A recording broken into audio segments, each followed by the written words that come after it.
Bienvenidos a Geopolítica con Tudela. Esta semana tenemos dos acontecimientos muy importantes. El 17 de diciembre, en un segundo plebiscito constitucional, el pueblo chileno rechazó una propuesta hecha por un Consejo Constitucional. Es la segunda constitución que rechaza. Y, por otro lado, en los Estados Unidos de América, una empresa emblemática que tiene 101 años de antigüedad, United States Steel, acero de los Estados Unidos, fundada por Carnegie, por Schwab, por Morgan, por los grandes capitalistas de la época del surgimiento de los Estados Unidos, ha iniciado un proceso de venta a Nippon Steel, a aceros del Japón. Esto ha despertado ciertos entusiasmos en el mundo de las finanzas, pero ciertos rechazos en el mundo de la política y del sindicalismo. Con estas noticias volvemos en unos instantes. El año pasado, el 2022, el pueblo de Chile, en un plebiscito, rechazó una constitución muy de izquierda que había sido presentada a su consideración. Esta constitución, considerada incluso fantasiosa por algunos sectores de la población de Chile, estaba inspirada en el plurinacionalismo boliviano y de alguna manera implicaba la disolución de la unidad del Estado chileno, como los chilenos, un pueblo nacionalista por naturaleza, lo reconocen. Ahora, el 17 de diciembre, ha tenido lugar un segundo plebiscito, pues al ser rechazado el primer plebiscito de la Convención Constitucional, se inició un proceso por el cual se eligió en mayo del 2023 a un Consejo Constituyente. Y ese Consejo Constituyente, integrado por 50 personas, era mayoritariamente de centro-derecha. Esto es, 33 de los 50 miembros pertenecían a la centro-derecha y los demás eran de izquierda. Naturalmente, el texto producido ha reflejado esa proporción al interior del Consejo Constituyente. Esto significa entonces que así como la Constitución rechazada por el pueblo chileno en el año 2022 fue rechazada por ser extremadamente de izquierda, se podría entonces concluir que la Constitución rechazada en esta oportunidad es por ser extremadamente de derecha o de centro-derecha. Sin embargo, esto naturalmente es una ilusión. Se produjo un texto, digamos, normal para los estándares constitucionales, de 200 artículos que incluso hacía modificaciones a la Constitución de 1980 o proponía nuevas fórmulas que la Constitución de 1980 no contenía, como un Estado social, por ejemplo, cosa que no existe en el texto vigente. Naturalmente, este texto de 200 artículos fue a plebiscito el 17 de diciembre y el pueblo de Chile lo rechazó exactamente igual que a la propuesta de la izquierda. Así como el rechazo del año 2022 fue atribuido al extremismo izquierdista, la realidad es que los medios de comunicación ahora dicen que el pueblo de Chile ha rechazado a la izquierda y a la derecha. Esto es, el texto del 17 de diciembre habría sido rechazado por ser de centro-derecha. Esta tesis no se tiene en pie, puesto que la Constitución de 1980, promulgada por el dictador y presidente de Chile, Augusto Pinochet Ugarte, y llamada la Constitución de Pinochet es definitivamente una constitución que está a la derecha, a pesar de las enmiendas que le hizo el presidente Lagos hace unos años. Y entonces lo que parece es que más bien hay una reticencia al cambio constitucional y no necesariamente una ideologización que ha llevado al rechazo de ambas propuestas constitucionales. La verdad es que parece ser que el pueblo de Chile no quiere cambiar por cambiar de constitución. No pareciera que lo que dicen algunos analistas, que se ha rechazado a la izquierda y a la derecha por igual, tenga sustento. La realidad parece ser más bien que el texto de 1980, que cumple ya 43 años de vigencia, produjo un desarrollo y un crecimiento económico extraordinario en Chile que modificó a la sociedad chilena y modificó la faz de ese país, que era un país tradicionalmente agrario y relativamente más pobre que algunos de sus vecinos en América Latina, convirtiéndose Chile con esta Constitución de 1980 en el piloto o el modelo económico y político a seguir en América Latina. Muchos países de América Latina, al hacer cambios económicos o incluso al promulgar nuevas constituciones, se inspiraron en el modelo chileno. Naturalmente es una constitución, la de 1980, que ha resistido la prueba del tiempo. La llamada Constitución de Pinochet entonces era un obstáculo que tenía que ser removido según las ideas programáticas de la izquierda chilena. Esto es, era la constitución dada durante una dictadura militar. Y esto llevó a una manifestación de extremada violencia en el año 2019, que llevó a la destrucción de las estaciones del metro de Santiago, a la destrucción de edificios públicos, a la quema de iglesias, a la profanación de las iglesias, de las imágenes, y naturalmente esto produjo un shock muy fuerte en el presidente Piñera y en la élite política de Chile. Y por lo tanto pensaron ellos en ese momento que una salida a esta violencia desatada y extrema era recurrir a una asamblea constituyente, que era justamente lo que reclamaban los sectores de la extrema violencia que se encontraban en las calles, esta extrema violencia de izquierda, que incluso se especuló en aquellos días que había venido desde el extranjero, puesto que desde Venezuela se había amenazado a Chile con sufrir vientos bolivarianos, y hay quienes piensan que lo sucedido obedecía en el fondo a una operación pensada y planeada desde el extranjero. Sea esto cierto o no, el hecho es que el pueblo de Chile en el plebiscito del 17 de diciembre se resistió a cambiar de constitución nuevamente, más aún teniendo en cuenta que el presidente de Chile, Gabriel Boric, había prometido que después de este segundo plebiscito ya no habrían más intentos de reformar la Constitución. O sea, aquellos que han rechazado la Constitución hecha por este Consejo Constitucional, la han rechazado sabiendo que ya no va a haber un nuevo intento de hacer una Constitución y que la Constitución que queda vigente es la Constitución de 1980.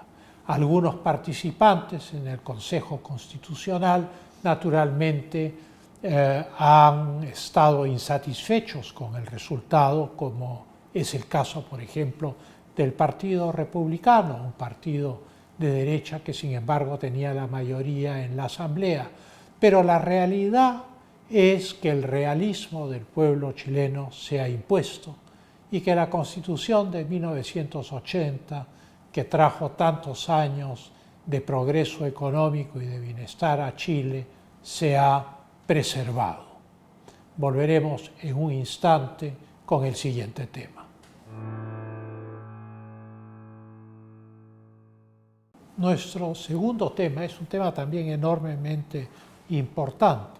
Los Estados Unidos inician su desarrollo capitalista ya de manera consistente en la segunda mitad del siglo XIX y es en los primeros años del siglo XX cuando se construyen las grandes corporaciones del surgimiento del gran capitalismo norteamericano que después devendrán en empresas de poder mundial.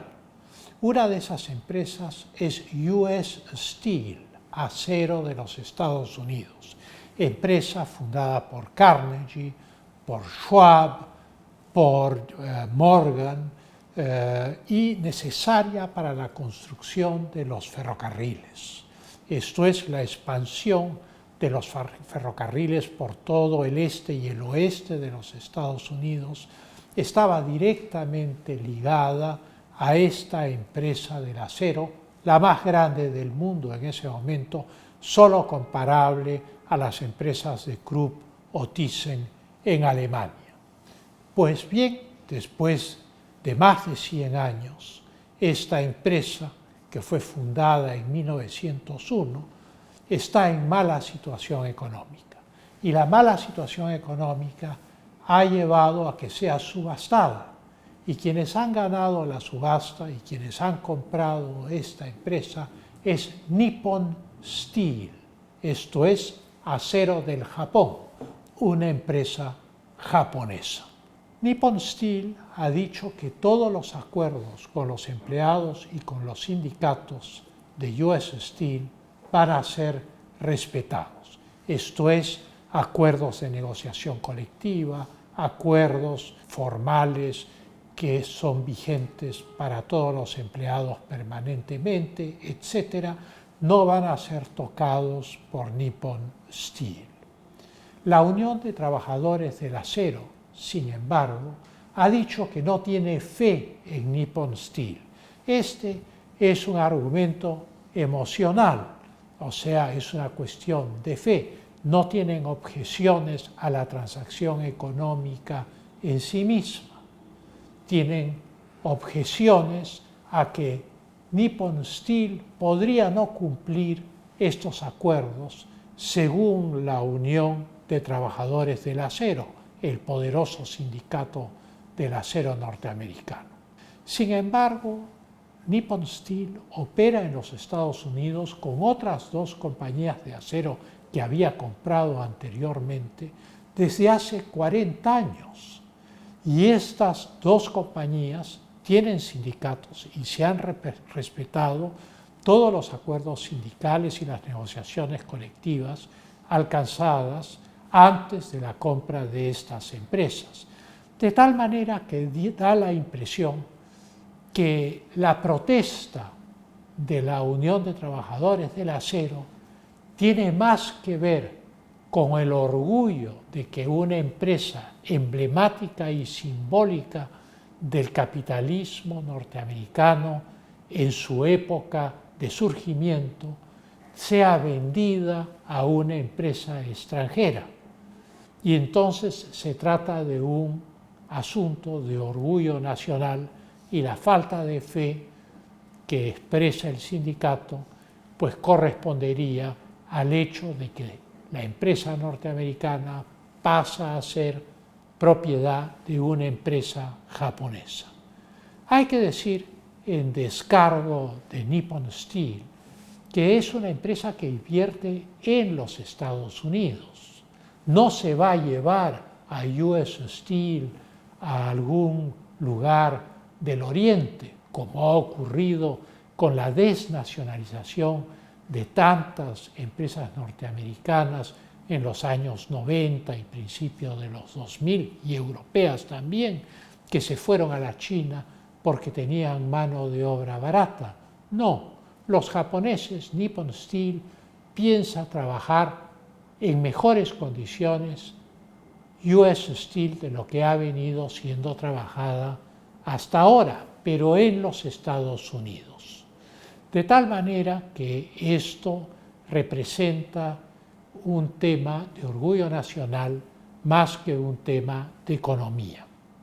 Naturalmente, para que esta operación termine, tiene que ser vista primero por el Congreso de los Estados Unidos, donde algunos legisladores, tanto demócratas como republicanos, se han opuesto a la transacción, puesto que ellos son representantes de los distritos electorales donde están los trabajadores del acero y naturalmente expresar su solidaridad con los trabajadores del acero forma parte de su capital político, pero también tiene que ser examinado por el Comité de Inversión Extranjera, un comité importante del Congreso americano que vela si las condiciones de la venta son favorables o no a los Estados Unidos. Naturalmente, los miembros de esta comisión han dicho que también están interesados en ver los aspectos de seguridad de vender US Steel a Nippon Steel. Con las conclusiones de este tema y del primer tema que tocamos, volvemos en un instante.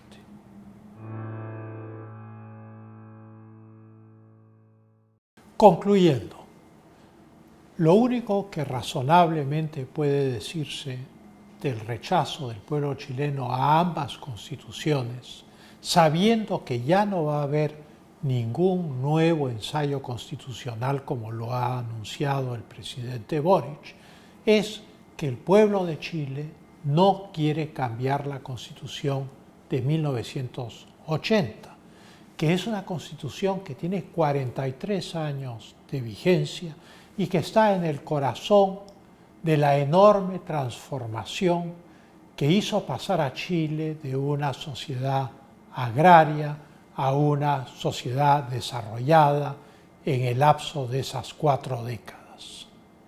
Cambiar por cambiar no es una opción para el pueblo de Chile. ¿Cómo analizar quién perdió?